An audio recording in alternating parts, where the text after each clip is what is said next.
All right, everybody, good morning. We're going to be making the almond milk today. So we soaked the almonds last night. You can soak them for a minimum of 6 hours, but I soaked them a little bit longer. I think it really doesn't matter. The goal behind soaking them is to soften the almond so it assimilates into the Vitamix quicker, and the almond actually becomes alkaline, which means that it's going to be much more of a healthier nutrient once you ingest the almonds. So what you need, the key tools, at least for me, what I need, because some people use a nut bag, but I use what's known as a chinois. This is a French strainer. This strainer captures so many minute particles. It just works great for the almond milk. You could probably find this at like a restaurant depot at a discounted price. This particular one is from a company named Cobel. That's with the C, C-O-B-E-L. So check them out. You can use this for sauces, the almond milk. I wouldn't suggest using this for soups though. It'll catch too much of the bulk of what you need for the soups. Also, I'm using the Vitamix. This is the highly rated Vitamix. I know that this is a high-end piece of equipment, but it's well worth investing in because you can use this to do so much soups, dips, dressings, and of course the almond milk, and then eventually the smoothie. So what I'm going to do is I'm going to just go ahead and strain the almonds, and then I'm going to give them a quick rinse, and then into the Vitamix soup the almonds are going to go. I'm going to save the chinois to the side from when we strain, and then the ingredients you're going to use is, I like using this cinnamon. This I get at Whole Foods. This is a Ceylon cinnamon, which is probably the cleanest. It's an organic cinnamon. And I'm going to probably put in about a quarter of a teaspoon. You just have to adjust it. And then I'm going to use a Simply Organic. This is the Simply Organic vanilla extract. You can put in probably around the same amount, somewhere in and around half of it or a quarter of a teaspoon. And then I'm going to put in a good pinch of sea salt. And I use this Celtic sea salt. There's probably better sea salts that are out there that are much more cleaner, but this is a very clean sea salt. And these tend to run, they tend to get expensive, but for the most part, it's well worth it because of the nutrients that you're getting. So I'm just going to go ahead and add filtered water and ice.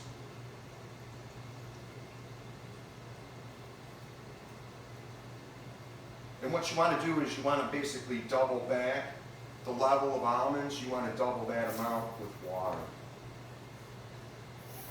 And then I'm just going to add some ice. Just a few cubes. And the reason I do this is because the Vitamix is so powerful that it actually will start to warm the liquid in the mix. A trick here that I like to use is put a little piece of plastic wrap over the top. It's going to catch everything that's going to bounce up because of the vortex of the Vitamix is really powerful. And then make certain that you're locked in on both sides, and then give it a whirl. This particular unit has 2 speeds, variable and high. I always start on a variable.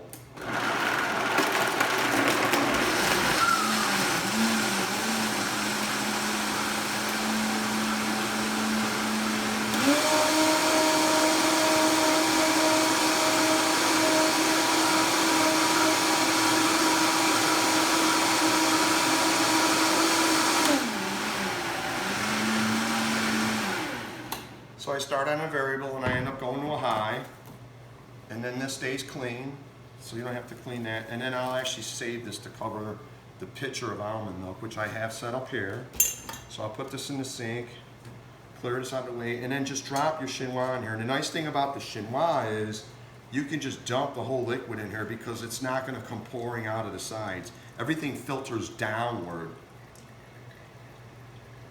And then I'm going to save this and just leave it to the side. And then I'm going to use my hand, which will help guide the almond milk down. So the chinois is actually doing the majority of the work outside of my fingers. The key here is going to be also this meal.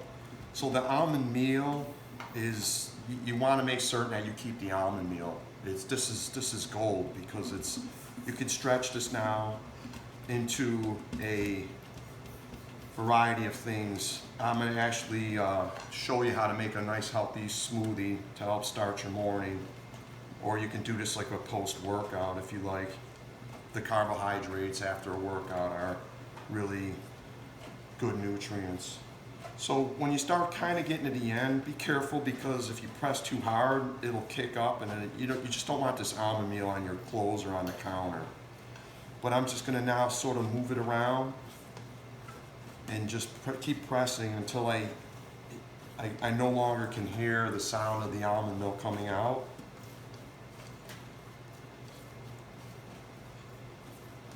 And it starts to get dry. So what I'm going to do is I'm going to go ahead and I'm going to take pretty much half of this almond meal, and I'm just going to save this for another use. Like I posted a picture of me making the dairy-free and the gluten-free chocolate cheesecake. That base, that almond meal, was the base that I used for the crust. So this now I'll go ahead and use as a good base for my smoothie. And keep everything tight. Just put this back up here. A lot of times people cook in the kitchen, and what they do is they just start spreading everything around. But I'm going to go ahead and wash my hand real quick. I use this little piece of paper towel because of my pitcher. I don't want to grind the chinois, because it's metal, into the pitcher, otherwise it could crack.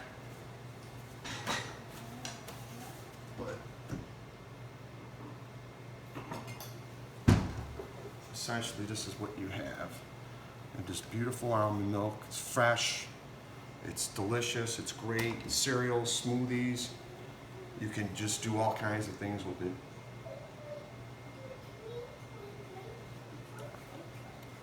Excellent. Adjust as you need it, but what I like to do is just go ahead and refrigerate this now, and then I'll show you how to make a quick smoothie.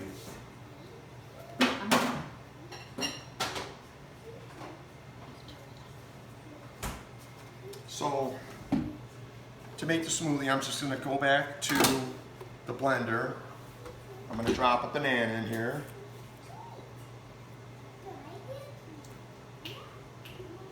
And then I'm going to go ahead and I get this product from Trader Joe's. These are organic strawberries. They're a great price, but they work really well. And the other thing that it does for me is, because I use the strawberries, they're frozen, and I'll use about a half a bag, is it helps keep the smoothie cool. I'm going to drop in some of this white miso paste, which is a fermented bean. This product is great because it's so healthy for you. And it blends well with things that are a little sweet. So I'm going to just go ahead and put a little bit in here. You can adjust that or disregard it. Most people probably have never heard of it. This is a mix that's left over from when I made the chocolate mousse cheesecake. I had some of this, and what this is actually some of that date water and some of the, I actually made like a fig water as well. And then I'm going to go ahead and add some cinnamon. And I had a little bit of the leftover almond milk from the last batch. I'm going to go ahead and drop that in. And I'm just going to use water. All my water is filtered. I have a salt water filter throughout the whole home. So I'm going to go ahead and drop in pretty close to about 3/4 of a cup. Wipe this down, and that's pretty much it. But you can go ahead and add anything else that you want. Mangoes, grapes, blueberries. Seeing how it's winter, apples, a good choice as well. Cinnamon, you could put some of that vanilla extract in here, but I tend to use mainly strawberries, blueberries. So we have strawberries, the miso, the almond, some of this meal that I had in this date water and fig water, which is so simple to make. You just soak in water overnight and voila. And that's what you're going to use in order to keep this essentially sucrose free. So it'll help sweeten it, but you won't, you're getting like a kind of the healthy sweetener. And there's my lid. here we go. Start low again and then work your way to the high speed.